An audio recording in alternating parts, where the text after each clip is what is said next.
sa tanan natong mga viewers sa atong Tunog sa Baybayon YouTube channel. Guys, update lang ko guys sa atong biyahe karon sa Usamis to Pagadian to Usamis. Kami tanan magpaybalo kaninyo sa RTMI nga nanatay street karon nga biyahe. So dili na mo angay mabalaka nga putol-putol ang inyong biyahe. Nanatay street Pagadian to Usamis nga biyahe. So akong gihangyo ang tanan nga karon nga week muni ang ato ang latest yun ato nga update sa biyahe tips. So akong gihangyo ang tanan nga katawan din sa Zamboanga City, Zamboanga del Sur, gusto nga moadto sa Misamis Occidental. So anha lang mo pwede na mo musakay sa Pagadian City ngadto sa Usamis City Street. Di na mo angay mabalaka. Ang atong plite kung mag-aircon mo is 210 pesos. So ang atong mga requirements katong gusto nga may balo, ang atong mga requirements sa border kay check upon pa man na dito, palagbukon pa mo, logbook lang dayon ID.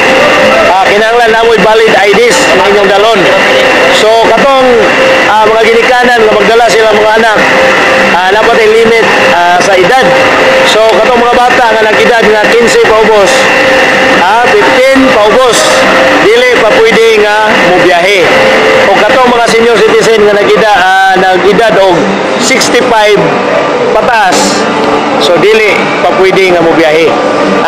15 paubos og 65 pataas. So ako ipaybalo ninyo tanan nga karon hinahinay pa ta nga nagbalik sa atuang normal nga biyahe. So katong gusto nga moanhi sa Pagadian City, nagikan diha sa Usamis City, pwede na mo makasakay na mo street, pwede na mo makadala sa inyong mga gamit, pwede na mo makadala sa inyong bagahe na street na di na mo magbalhin-balhin.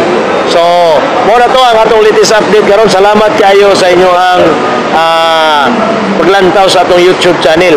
So katong wala pa ka-subscribe sa atong YouTube channel, i-search lang diha Tunog sa Baybayon, kabalo mo sa atong mga latest nga mga biyahe. So salamat kinyo guys. Tingali sunod semana daghan pa ako ipaybalo ninyo tanan. So salamat din sa katawan sa Zamboanga del Sur, Misamis Occidental o sa tibuok Mindanao. Salamat guys.